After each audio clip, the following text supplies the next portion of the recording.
et voilà, du Tchad dans quelques petites minutes. Bon, nous allons passer au moins quelques minutes avec notre invité. Il était avec nous donc la semaine dernière. Nous avons eu un petit problème. Bon, voilà, tout est bien qui finit bien. Je pense que nous avons notre invité en ligne. Il s'agit donc de M. Abdoulaye Yabilane, qui est donc le porte-parole donc, du Parti socialiste au Sénégal. Il est maire aussi donc de Kaffrine. Avec lui, faire un peu le tour d'horizon de l'actualité sociopolitique. Alors, nous allons partir rapidement. Voilà, Megadef, M. Vilane, comment allez-vous?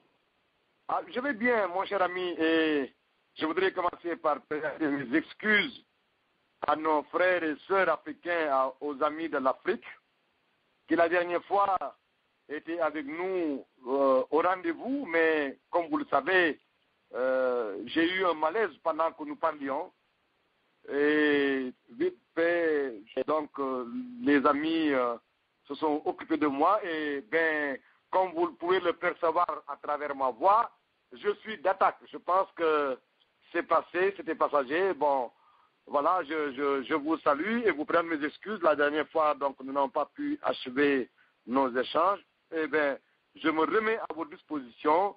Et il en sera d'ailleurs toujours ainsi à chaque fois que vous aurez besoin de moi pour agiter les idées, pour essayer un peu ensemble de communier, parce que en réalité, de ce dont il s'agit, ce n'est pas un simple exercice de questions-réponses. Il s'agit d'un moment de communion pour essayer de voir ce qu'on peut retenir de bon et ce qu'on peut remettre en cause, voilà, dans ce que nous pensons ou ce que nous faisons. Voilà, merci beaucoup. Est-ce qu'on pouvait dire que c'était un peu excès de tchadjienne ou bien manque de tchadjienne? Vous savez, la plupart d'entre les Africains qui voyagent en Europe ou aux États-Unis, ils sont émerveillés par la possibilité de trouver sur place des plats nationaux ou des plats locaux. Mais sans faire une mauvaise publicité pour les restaurants qui en font, j'inviterai les uns et les autres à faire très attention. Je pense que ce qu'il y a de mieux quand on voyage, c'est de découvrir les recettes locales, les plats locaux des pays que nous visitons, au lieu de chercher à manger des plats. Voilà. Je n'en dirai pas plus. D'accord, nous vous comprenons parfaitement. Alors, nous allons aller très rapidement pour parler un peu donc, de l'actualité un peu sociopolitique. Alors, nous savons que vous êtes à la tête d'une importante délégation composée donc de plusieurs maires du Sénégal et vous séjournez donc aux États-Unis depuis pratiquement au moins plus d'une semaine. Pouvons-nous savoir exactement l'objet de votre visite aux États-Unis d'Amérique? Alors, comme vous le savez, ou en tout cas pour certains, ceux qui sont du Sénégal, il y a depuis bientôt une vingtaine d'années une agence de développement municipal que nous avons créée pour combler un vide qu'il y avait à côté des collectivités locales avec la décentralisation qui est en cours au Sénégal.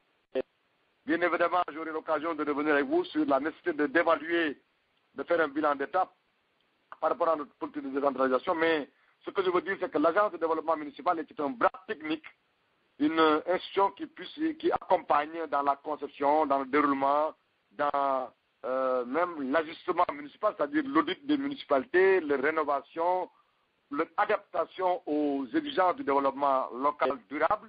Et aujourd'hui, l'agence municipale de développement nous a permis de faire beaucoup d'infrastructures d'utilité publique.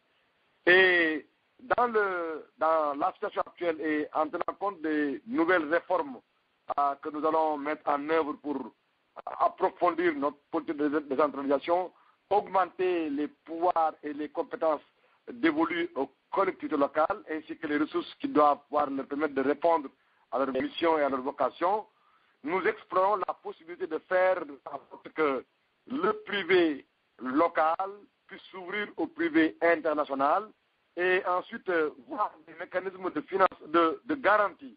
Par exemple, le MIGA, qui est la petite sœur de la Banque mondiale, qui est une institution qui permet de donner des garanties à la fois sur la stabilité ou l'instabilité, à la fois sur les engagements que les sociétés contractantes puissent prendre. Il était question donc de s'ouvrir au reste du monde, un peu dans la foulée de ce que Senghor disait, ouverture et enracinement. Nous voulons partir de ce que nous sommes en train de faire chez nous pour nous inspirer de ce que les autres font ailleurs et qui leur ont valu des succès. C'est-à-dire prendre ce qu'il y a de meilleur comme expérience partout à travers le monde Et c'est ainsi que nous sommes venus aux États-Unis d'Amérique, à la faveur des contacts que nous avons eus ces dernières années avec les maires africains d'Amérique. Et nous sommes intéressés à la stratégie de collecte, d'abord de tri, de collecte, de ramassage, d'exploitation, de revalorisation ou de valorisation des déchets. Deuxièmement, nous nous sommes intéressés à tout ce qui est aménagement urbain, occupation de l'espace. Troisièmement, nous nous sommes intéressés à la politique sanitaire. Nous avons visité des hôpitaux, ou en tout cas ce que j'appelle ici des cliniques publiques, notamment à Washington DC. Nous nous sommes intéressés également à comment est-ce que les collectivités locales peuvent nouer un partenariat avec des privés, nationaux ou étrangers, en vue de booster l'embellissement, l'aménagement et la réalisation d'infrastructures publiques. Je pense d'ailleurs que c'est l'occasion pour moi d'inviter tous les ressortissants des peuples d'Afrique qui vivent en Amérique ou aux États-Unis, de se tenir prêts à orienter vers leur pays des investisseurs à travers eux-mêmes. Ils peuvent être les relais ou les partenaires. C'est aussi bien valable en matière d'aménagement de l'espace, de réalisation d'infrastructures commerciales ou en tout cas lucratives, ou même touristiques, ainsi que même dans le domaine du transport. Tout est possible. En tout cas, moi je pense que nos compatriotes qui vivent en Amérique, aux États-Unis ou en Europe ou en tout cas dans les pays développés, dans le contexte qu'il y a, doivent étudier la possibilité de retour au pays natal en vue d'y investir ou d'y amener des partenaires ou des alliés à s'y investir. Et en ce moment-là, s'il y a une volonté politique, si le MIGA permet d'assurer des garanties, eh bien, vous verrez ce que ça peut apporter. Mais pour cela, il faut d'abord une volonté politique clairement affirmée des pays et des collectivités locales concernés. Ensuite, des mesures d'incitation et des garanties sérieuses. Et enfin, il faut que les citoyens sur place soient davantage conscientisés, informés, éveillés et éduqués pour que nous puissions, en plus de ce que nous sommes en train de faire, bien gérer l'espace public, le bien commun et tout ce qui va se faire. En tout cas, sachez que tout ce que se fait en Europe, en Occident ou dans les pays du monde, en matière de propreté, en matière de valorisation des déchets, en matière de production d'énergie, en matière de lutte contre la pollution, en matière d'aménagement de l'espace et d'embellissement de l'aménagement urbain, tout est possible, tout peut se faire. L'essentiel, c'est, à côté de l'organisation de la méthode, qui sous-tend la volonté politique, qu'il y ait une discipline d'ensemble, un sens de l'intérêt général, un sens du bien commun et un sens de l'espace public. Alors, mais certaines personnes disent que ce genre de rencontre, au-delà de l'aspect touristique, n'apporte pratiquement rien à l'Afrique, puisqu'il n'y a pas du tout de continuité. Ce sont des actions ponctuelles. Que pensez-vous de ça? Écoutez, je ne le pense pas. L'essentiel est que l'on sache que maintenant, les peuples d'Afrique ont changé, et c'est normal, parce qu'il y a plus d'instruits, plus de populations d'Afrique qui s'ouvrent au reste du monde, et les avancées technologiques, les nouvelles technologies, les technologies d'information et de communication permettent aujourd'hui de vulgariser chaque fois que cela se passe, quelque chose qui se produit à travers le monde. Et que donc, les gens n'ignorent plus ce qui se passe ailleurs. Le monde est un village planétaire et il y a une sorte d'interconnexion et de transvasement des informations ou des réalités. Et de ce point de vue, donc, on ne peut plus envisager que des gouvernants restent là à blackbouler, à amadouer, à discourir au lieu d'agir concrètement pour transformer les conditions de vie des citoyens de nos différents pays. Et c'est pourquoi je pense qu'il ne s'agit pas de 20 mots, il ne s'agit pas de rencontres de plus, il ne s'agit pas de villégiature ou de pérégrination pour satisfaire la curiosité intellectuelle des uns et des autres.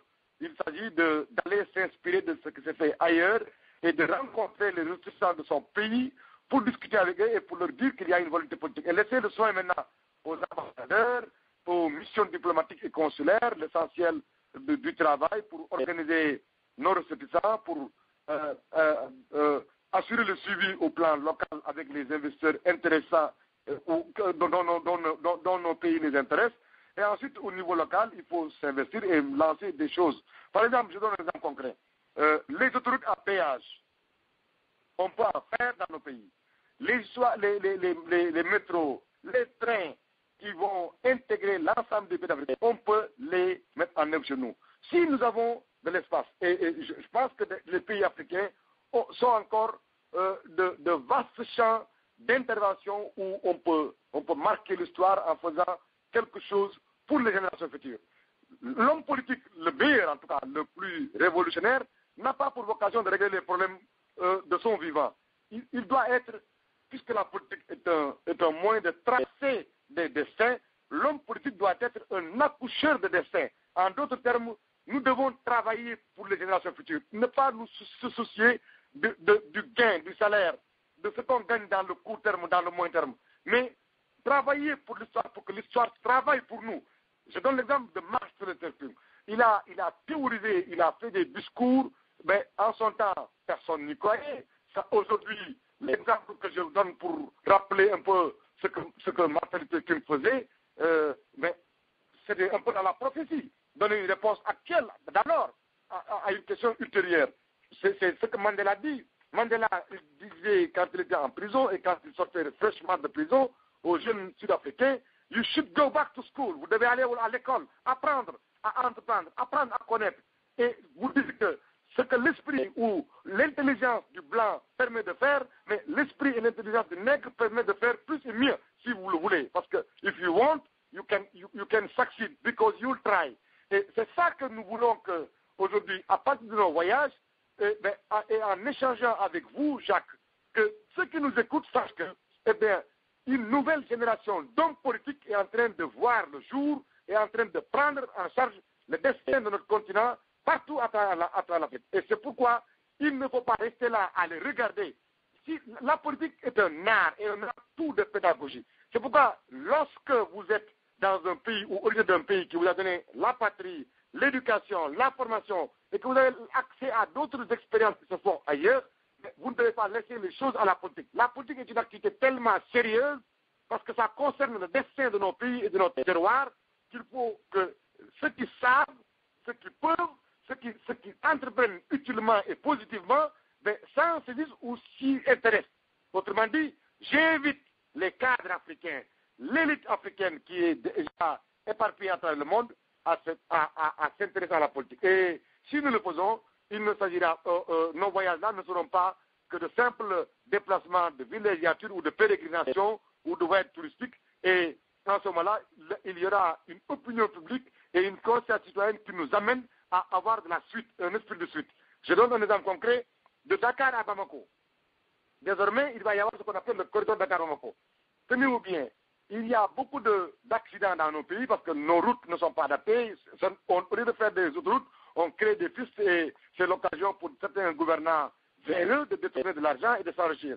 Si nous avons de belles autoroutes avec un privé, on crée des emplois, on crée une plus-value, on fait un gain de temps et ensuite, lorsqu'il y a de longues distances, on peut par moment créer des aires de rupture comme il y en a en Europe et dans des pays africains ou dans des pays arabes ou dans des pays émergents.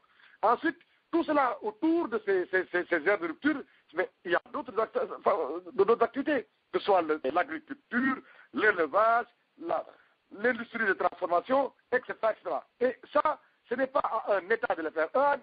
Un État, un gouvernement doit créer un cadre qui organise les choses et qui permet à chacun de prospérer selon son aptitude, sa capacité et sa chance.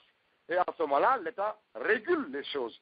Donc, je pense que aujourd'hui, si je prends un exemple qui n'est pas sénégalais, pour parler de la Guinée, qui est un pays qui s'est comparé à d'autres grandes puissances, en tout cas d'autres grands pays africains, la Guinée n'est pas un pays pillé. Vous jetez n'importe quel grain, que ce soit un grain d'oranger ou d'arachide ou de coco ou de café, ça pousse.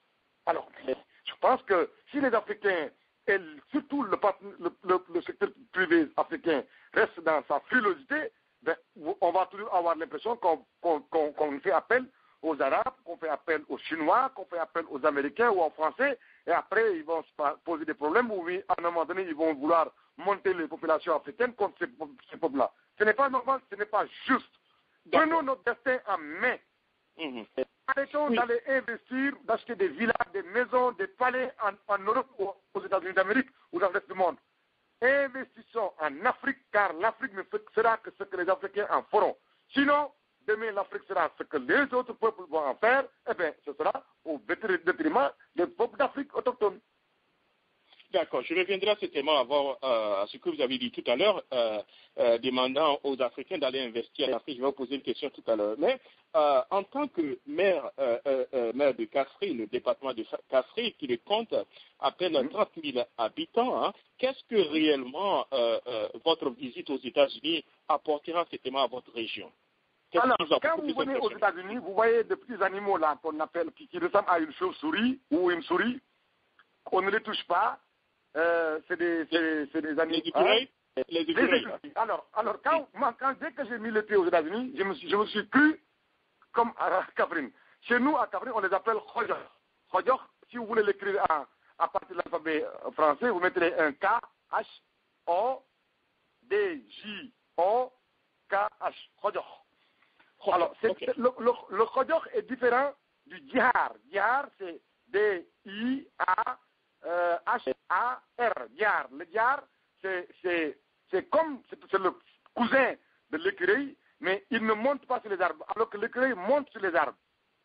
Et le Djihar, il vit sous terre dans des trous, et c'est un ravageur des cultures d'arachide, des cultures arachidières, ou de l'arachide.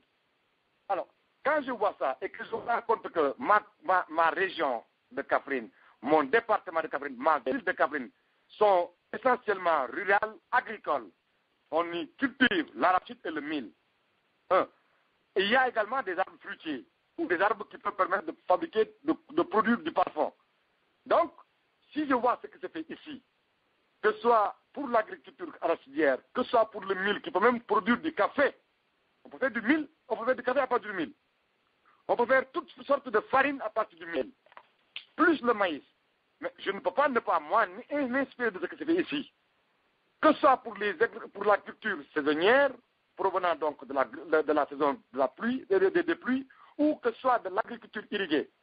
Mais je dois essayer d'aider les ressortissants de mon terroir à venir investir là-bas. D'autant que j'ai des aires, j'ai des terres, je ne dis pas je en tant qu'Ablaïran, mais ma région, mon département et même ma commune, nous avons de l'espace et souvent des forages. Mais là, il faut aujourd'hui que les ressortissants de notre pays nous permettent de mécaniser, de moderniser notre agriculture pour l'intensifier.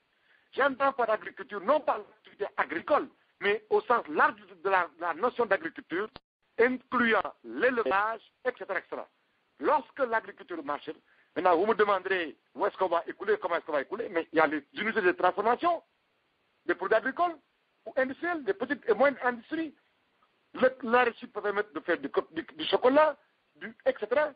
L'arachide qu'on mange ici, je ne sais pas comment on l'appelle encore en anglais, les pistaches, les cacahuètes. Voilà, mais ça, pour ça, on peut produire le manioc chez nous, le manioc avec le tapioca, on peut produire plein de choses. Mais il faut que nous croyions à nous. Si nous qui sommes des intellectuels, nous qui sommes au fait de l'évolution des sciences, de la connaissance et de la technologie, nous ne voulons pas renouer avec les métiers ou les pratiques qui permettent de développer. Il n'y a pas de secret. Il n'y a pas de secret. Il faut travailler et croire en la possibilité, à la capacité de son terroir de s'auto-produire sur la base d'une définition endogène des priorités, des objectifs, mais de quelque chose qui peut nous permettre d'avancer. Alors, vraiment, je pense qu'on a tellement discouru, on a tellement fait des analyses dans ce sens-là, qu'aujourd'hui, moi, ce que je souhaite, c'est que nous prouvions le mouvement en marchant. En tout cas, je peux vous dire d'ores et déjà qu'à Kaffrine, j'ai déjà clôturé 17 hectares, d'accord, de terre arabe. J'y ai construit un forage d'eau douce capable de produire 250 mètres cubes par jour. Cette eau n'est pas à vendre, ce terrain n'est pas à vendre. Il est mis à la disposition de producteurs qui veulent venir s'implanter là-bas. Un. Deuxièmement, j'ai un hôtel à Kaffrine. Sur la route de Dakar-Tambacounda, c'est-à-dire de Dakar à Bamako, de Dakar à Bissau, de Dakar à Conakry, de Dakar à Gambie. Vous pouvez, il y a des possibilités de confier, je dis confier, la gestion, le développement, la modernisation de cet hôtel à des privés. Moi, je ne cherche pas de l'argent. La mairie n'est pas pour l'occasion de gagner de l'argent. Ce que nous voulons, c'est que s'il prend, et ça lui appartiendra comme patrimoine, mais à côté, il faut qu'il trouve un espace et une école, par exemple. Voilà. Moi, je veux m'occuper des écoles et de la santé. C'est ça ma priorité. Plus l'éclairage et la sécurité. Mais je peux concéder la gestion de cet hôtel. Ça aussi, je suis venu en parler aux gens. Ou alors, je veux dire, j'ai également une usine de production de glace qui m'a été des Américains, d'un montant de 100 millions, qui est là-bas. Ça produit quoi? Quel type de glace? Les glaces alimentaires. C'est-à-dire, non, je veux dire, les glaces pour faire du whisky ou bien pour noyer, rafraîchir son eau ou bien pour se rafraîchir son jus. Mais puisque ça n'entre pas dans les habitudes de consommation locale, cette usine là-bas est fermée. D'accord. Alors qu'on peut produire de la glace là-bas pour aller vendre ça à Touba, aller vendre ça dans la petite côte. Mais je cherche des gens qui peuvent gérer ça. Parce que, voilà, si je suis là à parler, mais c'est parce que je pense que il y a plein d'Africains qui, bon, trouvent la quiétude, ils gagnent bien leur vie ici, ils ont une vie rangée, pendant qu'ils sont jeunes, ils ne se rendent pas compte qu'ils perdent du temps, qu'ils perdent de l'énergie. Au bout d'un certain nombre d'années, ils n'ont pas de maison ici parce qu'ils passent tout le temps à envoyer de l'argent ou à voyager. Eh bien, ils vont vieillir et finir mal. Alors, au lieu de cela, mais songez, oui, à gagner du terrain, de l'argent et de l'expérience ailleurs, mais revenez investir dans un secteur marchand. L'autre aspect, c'est que moi, je suis disposé. Je parle, et ce que je dis est enregistré, donc je prends la mesure de ce que je dis. Je réfléchis et je pèse mes mots. J'invite tout investisseur sénégalais ou étranger qui le veut à venir à Kaffrine. Je lui donnerai de l'espace avec l'accord de mon conseil municipal, parce que j'ai reçu mandat par mon conseil municipal d'en parler, de sorte que ceux-là puissent réaliser des infrastructures marchandes. Voilà, c'est comme ça. Et puis, je peux discuter avec des architectes pour essayer de revoir un peu comment embellir ma ville, les façades murales, des maisons, des rues, chaque quartier avec une particularité. Mais tout ça, c'est possible. Mais moi, je n'ai que mon engagement. Maintenant, si les Africains ne viennent pas, si les Sénégalais ne viennent pas, mais je ne vais pas m'arrêter. Je vais continuer à tendre la main à d'autres, quitte à ce que les terres de notre pays, de notre terroir, puissent être mises à la disposition des gens. Parce que j'ai besoin, moi, de travailler pour les générations futures. J'ai besoin, moi, de montrer que si nous voulons, c'est possible. Parce que nous avons essayé et nous allons prouver. Voilà pourquoi je dis que ce voyage-là est d'une importance capitale. Parce que malgré la barrière linguistique, c'est le lieu pour moi vraiment de le relever, que ce soit au niveau ministériel, ou en tout cas même malgré la campagne électorale, ou bien au niveau des municipalités, et malgré la campagne électorale qui est en cours aux États-Unis, nous avons rencontré beaucoup d'autorités. Je voudrais d'abord vraiment féliciter l'ambassade du Sénégal, les autorités diplomatiques, mais aussi et surtout nos ressortissants sénégalais. Et dans une plus grande mesure, les ressortissants d'Afrique de l'Ouest. Il nous a été dit par des officiels américains que les ressortissants du Sénégal et d'Afrique occidentale ont beaucoup contribué à discipliner, à éduquer, à conscientiser la jeunesse américaine et le peuple d'Amérique. Parce que nous sommes, pour la plupart des ressortissants d'Afrique de l'Ouest, des peuples calmes, paisibles, très ouverts et très respectueux de l'autre. Et l'islam que nous pratiquons est un islam vraiment fidèle aux enseignements du Coran et à la pratique religieuse du prophète Mohammed. Et que donc, ce qui fait peur dans l'islam ne vient pas de notre pratique religieuse. Je voudrais donc féliciter tous ces Sénégalais qui nous valent cette appréciation. Parce qu'au-delà d'être des hommes et des femmes qui vous battez, qui menez votre vie, qui est en train de conquérir d'autres espaces et acquérir d'autres expériences et des connaissances, vous êtes en train de faire le travail d'ambassadeur et de diplomate dans le social. Et c'est important. Je suis fier de cette appréciation que les autorités américaines que j'ai vues au niveau de Washington DC, que j'ai vues au niveau des différents États que nous avons visités, que ce soit au niveau d'Atlanta, que ce soit au niveau de la région de New York, de New Jersey, avec le maire de East Orange, M. Bauer, tout ce que nous avons rencontré ici, mais vraiment ont magnifié cette ouverture d'esprit, cette exemplarité des résultats sénégalais, malgré la différence linguistique. Parce que nous sommes un peuple francophone, mais etc. Et eux, c'est un peuple essentiellement anglophone. Oui. D'accord, on va aller directement à une autre question, parce que nous sommes tellement pris par le temps. Hein. Vous avez parlé tellement d'investir en Afrique. Hein. Bon, au niveau du Sénégal, le Sénégal fait l'exception, puisqu'il y a une stabilité. Hein. Mais puisque nous avons une audience de beaucoup plus... Attention, est-ce que je peux vous couper, s'il vous plaît? Nous donnons l'impression de faire l'exception, parce que pour l'instant, ce qui bouge au Mali, ce qui déstabilise la Guinée-Bissau, ce qui menace en termes d'ethnicisme et en termes de démocratie balbutiante en Guinée-Conakry, ce qui tranche avec ce qui se passe au Sénégal et dans une autre mesure, et le Cap-Vert fait mieux que nous. Mais je veux dire, attention, nous ne sommes pas à l'abri de cette turpitude. C'est voilà. justement parce qu'il y a ce qui se passe au Mali et qui trouve sa source il y a de cela presque un an à la Libye, consécutivement à la mort de Kadhafi, et que les armes se sont disséminées un peu partout dans notre sous-région. Et vous avez vu comment est-ce que certaines autorités ont mis à l'aise ceux qui ont déstabilisé le Mali dans leur propre pays. Vous avez vu également, à partir de ce qui se passe en Algérie, et dans une certaine mesure, la peur que les gens ont de pouvoir prospérer au Maroc, comment est-ce que les choses ont été amenées à se déplacer en Mauritanie et que ça peut menacer le Sénégal. Et plus loin, puisque nos frontières sont poreuses, et comme il y a eu des velléités de sécession en Casamance, et les problèmes de bon voisinage se posent entre nous et la Gambie, et dans une certaine mesure entre nous et la Mauritanie, il y a de quoi être vigilant. Je pense qu'il ne faut pas dormir sur nos lauriers, il faut que nous repensions notre voisinage et que nous fassions très très attention. Le Sénégal semble être une exception, mais certainement le Sénégal est déjà miné. De quoi? Vous avez certainement répondu à une partie de la question. De toute façon, ça me permet certainement de mieux préciser le fond de ma pensée. Hein. Alors, puisque là, vous êtes en train de demander aux Africains d'aller investir en Afrique, et puis même vous l'avez dit tout à l'heure, que bon, l'Afrique n'est pas tellement stable, n'est pas tellement sûre. Alors, est-ce que vous ne voyez pas que ça risque quand même de poser un peu de problème pour attirer ces investisseurs? Si demain, vous pouvez investir, je prends un exemple comme la Côte d'Ivoire, où des rébellions viennent s'installer, et puis directement, ils vous dépouillent pratiquement de tout ce que vous avez. Mais justement, pour le cas de la Côte d'Ivoire, je suis très optimiste. J'encourage ce qui s'y fait et j'exhorte le peuple ivoirien à se souvenir que la Côte d'Ivoire est éternelle. La Côte d'Ivoire va dépasser et transcender les vicissitudes et les turpitudes qui sont inhérentes à la gestion d'un homme ou d'un régime. À l'indépendance, c'était le président Houphouët-Boigny dont je salue toujours la mémoire.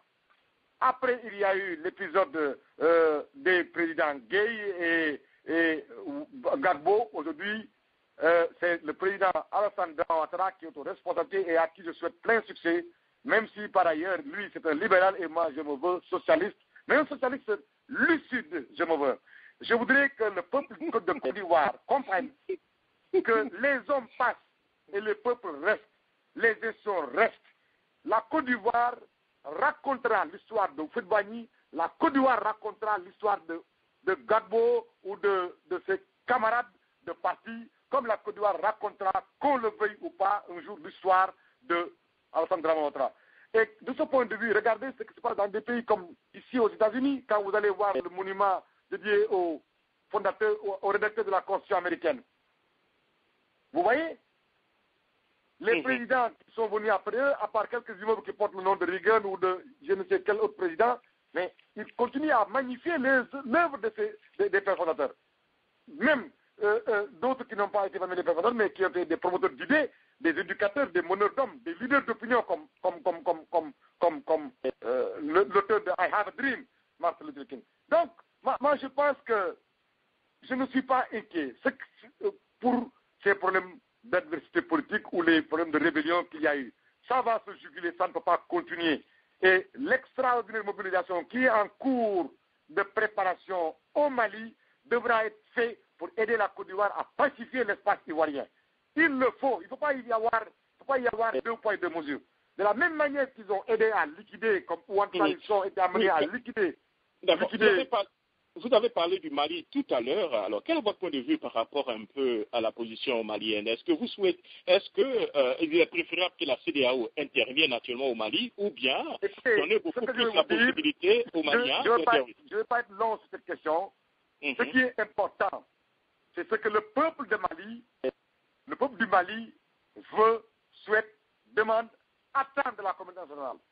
Parce que tant que ce qui doit être fait n'est pas demandé, sollicité, voulu par le peuple du Mali, à travers lui, ses représentants, ses leaders d'opinion ou ses élus, eh bien, il n'y aura pas de réussite. Une fois qu'on sera d'accord avec eux sur ce qu'il faut faire, comment est-ce qu'il faut le faire, alors il faudra qu'il y ait une solidarité internationale et qu'il y ait un droit d'ingérence qui s'appuie sur une requête, une demande formulée par les Maliens eux-mêmes pour essayer d'aider à indiquer et à juguler ce phénomène-là. De la même manière, il faut une même démarche en Côte d'Ivoire. Parce que ceux qui ont été amenés à intervenir en Libye, ceux qui ont été amenés à intervenir en Côte d'Ivoire, mais ne doivent pas s'arrêter parce que des leaders sont partis. Il faut accompagner le processus de reconstruction et de départ nouveau. Je suis très peiné par ce qui se passe en Côte d'Ivoire parce que la Côte d'Ivoire doit être et sera toujours une locomotive incontournable en Afrique de l'Ouest. Et tant qu'il y a la pauvreté dans nos pays, vous aurez l'impression qu'il y a l'insécurité ou l'instabilité. Alors, combattons la pauvreté. Pour combattre la pauvreté, s'il n'y a pas de chemin, il faut miser sur les atouts de nos pays et travailler là-bas avec la bonne gouvernance, avec l'éveil de conscience. Vous allez voir, on va tout de suite, comment ça s'appelle encore, on va tout de suite rattraper les retards en matière de développement humain et en matière de développement durable. D'accord. Alors, avant de revenir certainement à votre partie, qui sera certainement le dernier segment de notre entretien, vous avez évoqué tout à l'heure la Guinée. Alors, la Guinée, après 52 ans, a eu un nouveau président, M. Alpha Condé. On a pensé que les choses allaient aller très rapidement, mais ça fait pratiquement bientôt 2 ans qu'il est à la tête du pays.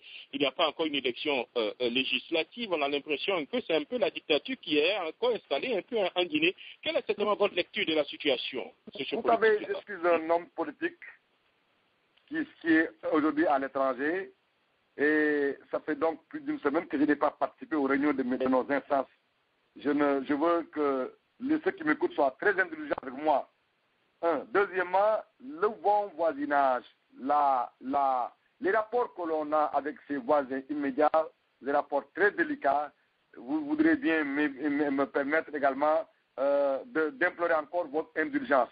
Parce que il y a encore malheureusement dans certains pays d'Afrique des problèmes liés à des subtilités d'ordre linguistique, ethnique ou autre.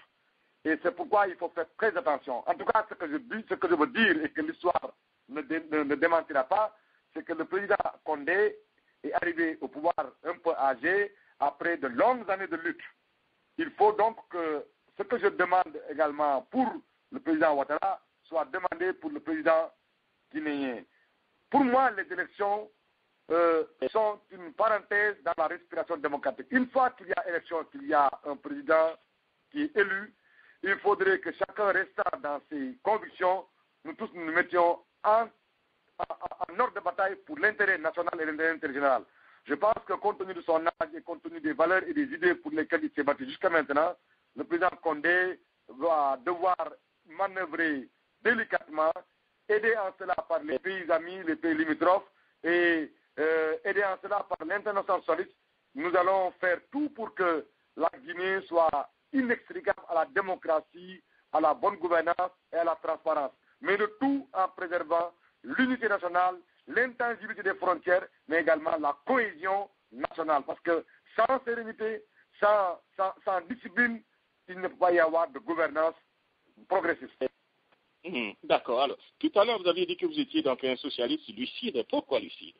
Je me veux lucide. Je ne sais pas ce que je le suis ou pas, parce qu'il peut arriver des moments où la force des convictions, il faut l'emporter sur autre chose. Mais je veux dire simplement que je fais très attention à ce que je dis, parce que très vite, il peut y avoir une confusion entre le point de vue que je donne en tant que je suis appelé à évoquer avec vous des questions et le point de vue que l'on peut retenir de ce que je dis pour l'attribuer au parti, alors que je n'ai pas participé il y a 10 jours aux délibérations de mon bureau politique. Donc, je veux que les uns et les autres soient très indulgents avec moi.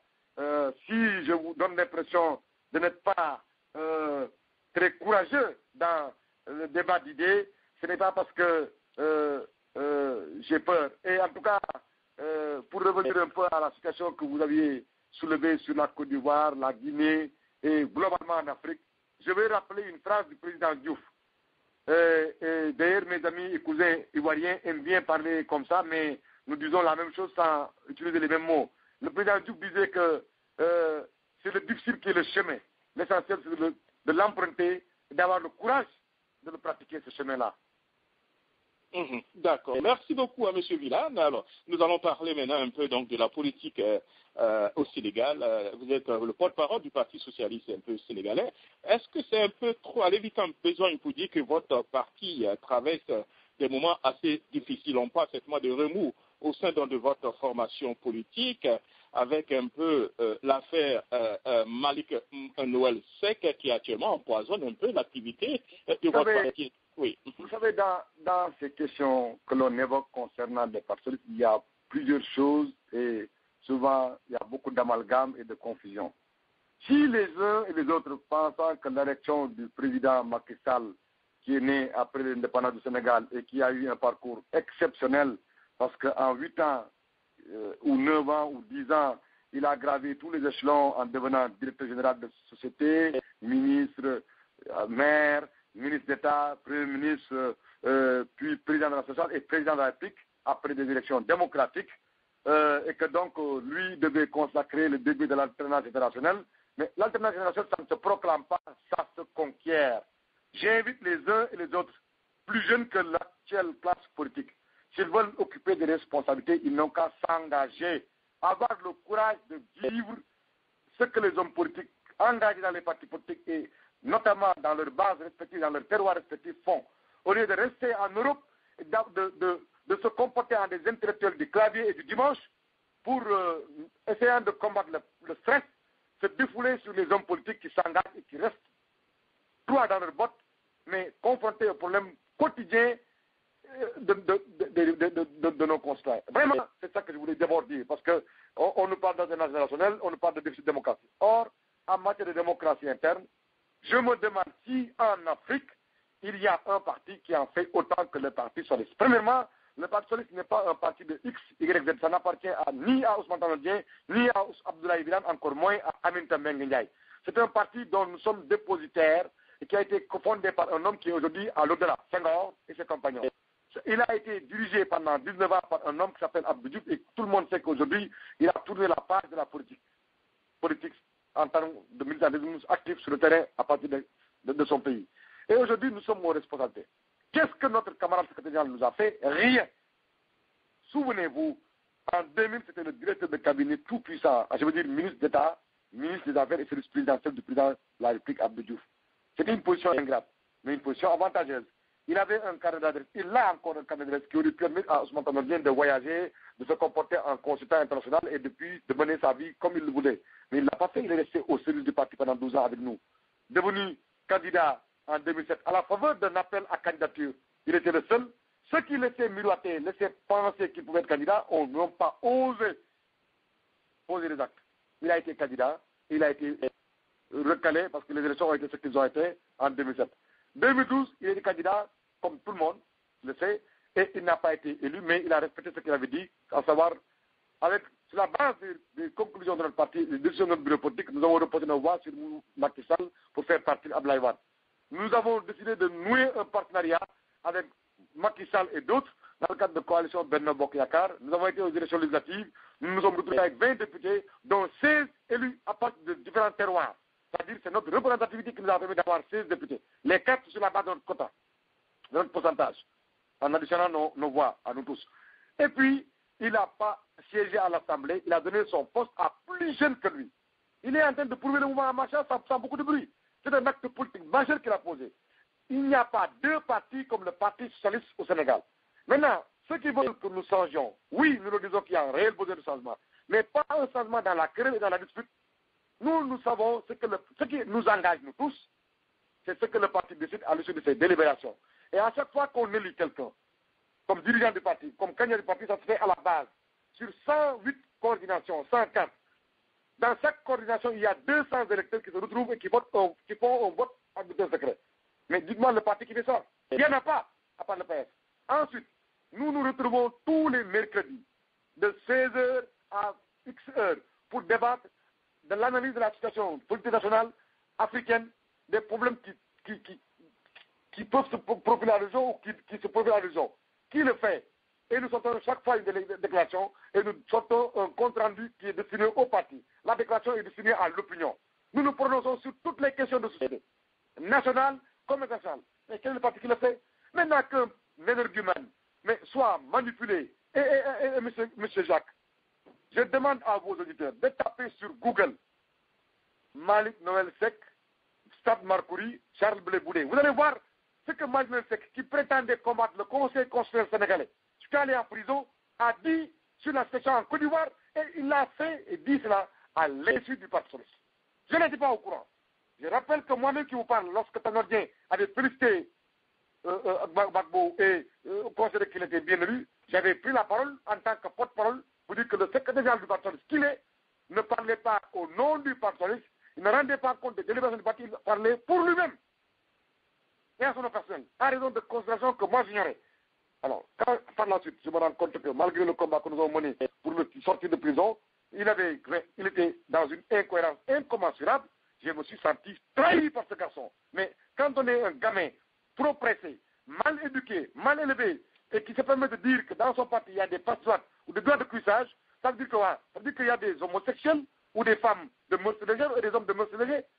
C'est pas possible. Celui-là confond débat d'idées et idée de débat. Nous l'avons foutu dehors. Et si il y a un repère, je le referai. Oui, mais M. Villan... qu'il soit exclu. Oui, M. Villan, voilà, vous avez demandé l'exclusion donc de M. Malick Noël Seck, il a été exclu, hein, mais est-ce que là... Mais c'est fini, ne me parlez plus donc de lui, il ne m'intéresse plus. Il ne m'intéressait quand il était au PS. Bon, d'accord. Voilà. Je veux tourner ce temps-là parce que je ne veux pas donner l'impression de m'acharner sur lui. Écoute, c'est un épiphénomène. Et même s'il a été encouragé par des camarades tapis à l'homme ou bien cagoulés, ou qui sortent de délibération pour lui raconter quoi que ça, pour le manipuler, parce qu'il se délecterait peut-être certainement des attaques contre certains candidats ou certains adversaires potentiels, eh bien tant pis pour lui parce qu'il a été inintelligent et il n'a pas voulu entendre. Nous lui avons donné le temps et les moyens de se remettre en cause et de savoir qu'on avait encore besoin peut-être d'être ensemble plutôt que de se séparer. Mais puisqu'on ne peut pas être ensemble, il vaut mieux se séparer. D'accord. Mais bon, voilà, je sais que vous avez dit que vous êtes séparés, mais revenons pratiquement sur le débat de fond qu'avait engagé M. Malick Noël Seck. Le débat de fond, il y a. Oui, voilà, une minute, je vais aller au bout de ma question. Le débat de fond, à savoir un peu le bilan de M. Ousmane Tanor Dieng. M. Dieng même avait dit... Arrêtez de parler de M. Ousmane Tanor Dieng. Non, je vous dis... Non, M. Jacques. Oui. Il ne faut pas confondre l'individu du collectif. Nous n'en sommes pas autre chose qu'un parti socialiste. Et pour des socialistes qui n'ont pas perdu leur âme, la solidarité doit être le trait d'union. Je répète, si vraiment nous sommes des socialistes, pour des socialistes qui n'ont pas perdu leur âme, la solidarité doit être le cordon ombilical. Socialisme, solidarité, ça ne se proclame pas, ça se vit. Dans un débat d'idées, il ne s'agit pas de contraindre, il faut convaincre. Nous sommes un parti global où tous, nous nous disons que chacun gagne chez lui, et si chacun gagne chez lui, le parti triomphe partout. Le candidat, il ne s'est pas imposé à nous, c'est nous qui l'avons investi. C'est nous qui avons réfléchi sur le projet de société, le programme, il se l'est approprié en y mettant des touches personnelles. Les membres de son directeur sont issus pour l'essentiel de notre parti. Si échec il y a, ce n'est pas l'individu qui a échoué, c'est nous tous qui avons échoué. Avons-nous fait chacun d'entre nous, chacune d'entre nous, ce que nous aurions dû faire ou comme on aurait dû le faire? Je ne sais pas, je ne donne pas de réponse. Alors, je pense que donc, moi je ne veux pas être lâche. Et je veux rappeler également à ceux qui m'écoutent que n'importe lequel d'entre nous aurait été secrétaire général, aurait été candidat, moi, à ma place de chargé de la communication, porte-parole, je défendrai, si les conditions le permettent, parce qu'il y a eu auparavant débat, discussion et délibération collective, eh bien, je défendrai, comme je le fais aujourd'hui, la position de ce XY là, comme je défends aujourd'hui ce que l'on reproche à Ousmane Tanor Dieng. Ousmane Tanor Dieng n'a pas de responsabilité à lui tout seul qui puisse prendre le dessus sur la responsabilité de chacun d'entre nous. Chacun et chacune d'entre nous a sa part de responsabilité dans ce qui est arrivé. Moi-même qui vous parle, je suis allé chez moi. Le résultat que nous avons obtenu là-bas, je ne dis pas que c'est moi, mais je le partage avec tous les militants et responsables du parti à Kaffrine. Ayons maintenant pour habitude et pour l'avenir de penser général, de penser collectif et agir collectivement. Voilà. Les perspectives individuelles n'ont aucun sens. Ça nous engage dans des perspectives, dans des situations de leadership éphémère et de leadership contesté. Être contesté, certes, c'est être constaté. Mais je vais vous dire une chose. Ousmane Tanor Dieng a dit des choses qui l'engagent lui, qui ne sont pas issues des délibérations du Parti socialiste. Si demain, à la faveur des renouvellements, il ne se présente pas, ben, on fera avec. Mais ce n'est pas parce qu'il a perdu qu'il va abandonner le navire pendant qu'il temps. Oui, souvenez-vous que Jospin l'a regretté. Oui, mais par rapport à ce que vous avez dit, il l'a regretté. Oui, par rapport à ce que vous aviez dit, lui-même, il avait dit déjà qu'à quelle que soit l'issue donc de la présidentielle, il avait dit que s'il était élu président, il ne dirigerait pas la présidence et le parti, que s'il n'était pas élu, qu'il penserait déjà à la jeune génération, de la génération qui vient juste après lui, qui est septuagénaire, il a plus de 60 ans, les quinquagénaires, les quadras, les trentenaires il va aider à les encadrer, les organiser pour qu'il y ait un leader, pas un chef, pas un patron, mais un leader. Alors, laissez-nous le temps de faire nos mues, de faire nos réformes, et vous allez voir ce qui va être issu de ce travail-là. Maintenant, lorsque les gens veulent débattre, ils convoquent des personnes, là, ils ne sont plus dans un débat, ils sont dans une idée de débat. D'accord. Le débat d'idées ne se fait pas sur les hommes. C'est ça. Voilà. D'accord, voilà. Il nous reste au moins 30 minutes, je vais vous poser au moins des questions. Des questions par rapport un peu... Vous avez parlé tout à l'heure donc de partenariat que vous avez signé certainement. Vous avez eu avec le président Macky Sall, ça fait pratiquement bientôt 6 mois qu'il est à la tête du pays. Quel bilan vous pouvez déjà me faire au moins de ces 6 mois? Est-ce qu'au niveau du Parti socialiste, vous êtes satisfait? Écoutez, je n'ai peut-être pas forcément le recul qu'il faut, ou l'objectivité qu'il faut pour donner un bilan qui satisfasse tous ceux qui vont m'écouter. Mais ce que je veux que les gens tiennent en considération, c'est le point de vue de ceux pour qui le président Macky Sall et son gouvernement sont censés être au pouvoir. Parce qu'en démocratie, quand on est au pouvoir, on est aux responsabilités. Et quand on est aux responsabilités, on est attendu sur la base du mandat, c'est-à-dire de ce pourquoi on a été élu. Je pense que si on peut donner une appréciation, on peut dire peut mieux faire. Je le répète. Je ne le répéterai jamais assez. Personne n'est aussi condamné que Macky Sall pour faire plus et mieux que ses devanciers. Il a un jeune âge. Il a un parcours, même si il a appris auprès d'un piètre enseignant, auprès d'un homme qui incarnait de manière ostentatoire ce que l'homme doit éviter au niveau de l'appareil d'État, Abdoulaye Wade. Force est de lui accorder le respect qu'on doit en président, il est élu. Et légitimement et légalement, il est le président de la République régulièrement élu. Maintenant, au regard de ses compagnons et de la situation exceptionnelle dans laquelle il a été élu, au lieu de rester là à organiser ses amis de son parti pour faire 10 ans, il doit songer à faire des preuves. Faire des preuves, ce n'est pas en faisant toujours des discours en rappelant qu'il a été élu pour 7 ans, mais qu'il s'en tiendrait aux 5 ans, tout en cherchant à avoir 10 ans. Faire ce pourquoi il a été élu, c'est régler le problème de l'université, c'est régler le problème de la bonne gouvernance, c'est régler le problème de la justice équitable, c'est régler le problème des réformes incontournables pour faire en sorte que son mandat de 5 ans soit une transition utile pour l'avenir. Mériter ce pourquoi il a été élu, c'est essayer de faire en sorte que ceux qui ont volé sous Wade, quelle que soit l'année à laquelle ils ont voté, que cela rende ceux qu'ils ont volés. Les Sénégalais du pays, de la diaspora, ainsi que les amis du Sénégal l'attendent de nous et de lui. Et il doit se souvenir qu'en démocratie, je le répéterai toujours, le pouvoir implique la responsabilité. Il l'a promis et nous l'avons promis avec lui au peuple sénégalais. nous devons veiller à ce que ça se fasse. Maintenant, que ce soit l'école, la santé, l'agriculture, il faut des mesures de rupture, il faut des mesures de réforme. C'est pourquoi moi, si j'étais à la place de Macky Sall, je ne cesserai pas à faire 2 mandats. Je m'engagerai à mener des réformes, des ruptures, même avec des mesures impopulaires, mais juste pour 5 ans. Passé les 5 ans, je prendrai 5 années sabbatiques de repos. Et vous verrez, si je fais comme ça, au-delà du mandat de celui qui va me remplacer, je pourrai revenir pour 10 ans de faire plus et mieux par le passé. Mais, vous savez, pour cela, il faut être à mesure de travailler pour l'histoire. En tout cas, moi, je veux que tout ce que mon parti s'engage à respecter soit assumé. Mais j'invite d'ores et déjà les Sénégalais et les Sénégalais à réfléchir sur le sens et la signification de ce qui se passe au Sénégal.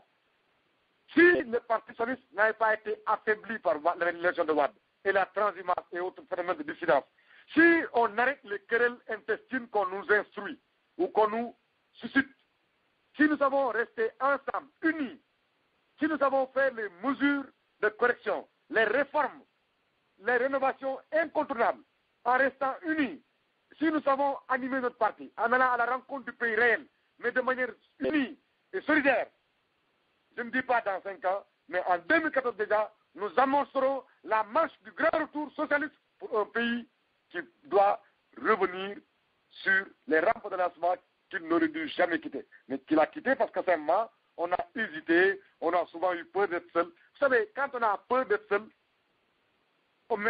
on va vite accompagner les autres. On n'est jamais rejoint. Les traceurs de destin, les accoucheurs de destin n'ont pas peur de la solitude. Si eux-mêmes sont convaincus de la force de leurs idées et de la sincérité de leur démarche, ils n'ont pas à avoir peur d'être seuls. Et j'invite les jeunes Sénégalais, les cadres qui sont pour la plupart issus de familles anciennement socialistes, traditionnellement socialistes, je les invite à revenir. Le patrimoine est un patrimoine collectif.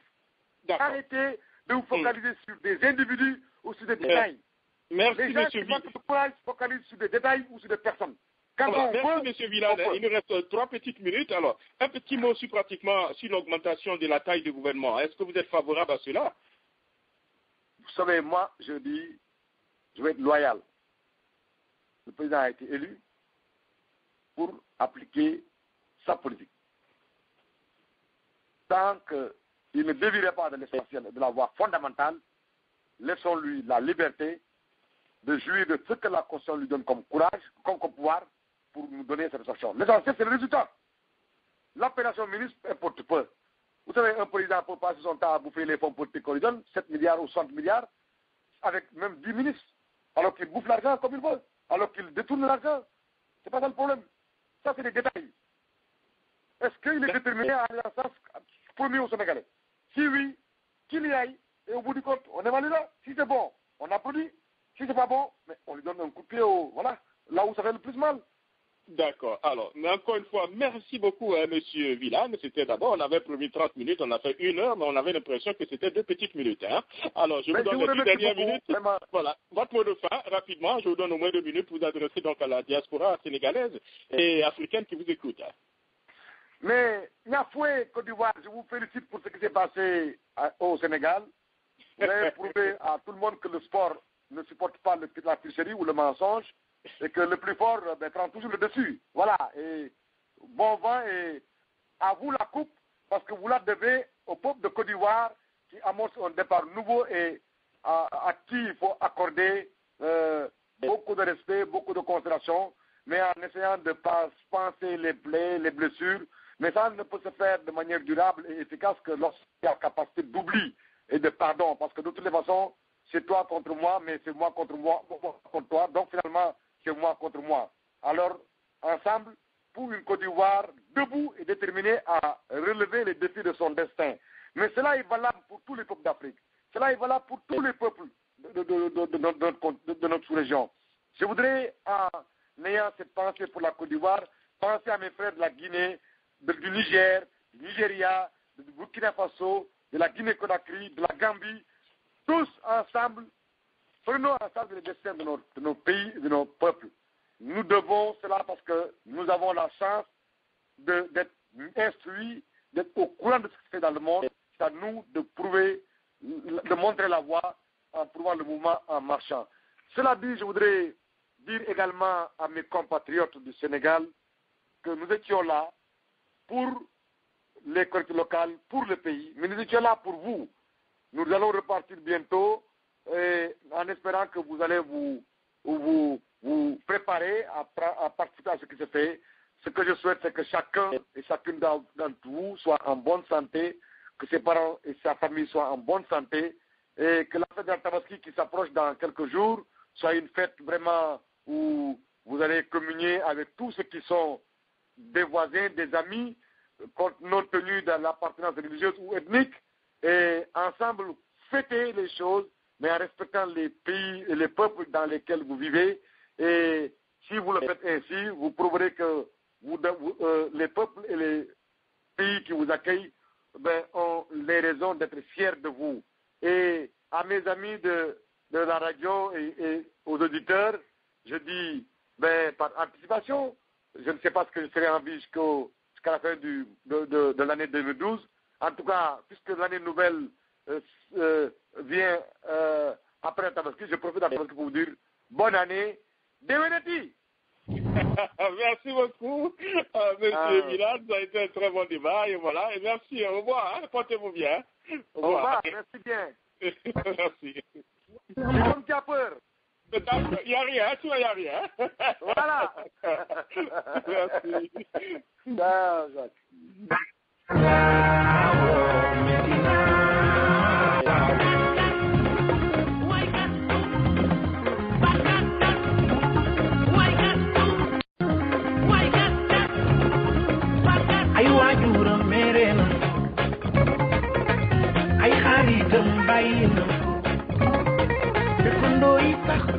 bàyyi nañu ko waaw ay mbokkam mere nañ ko nga la yow dimbale ko jàppale ko xam ni mbëggeel moom metti na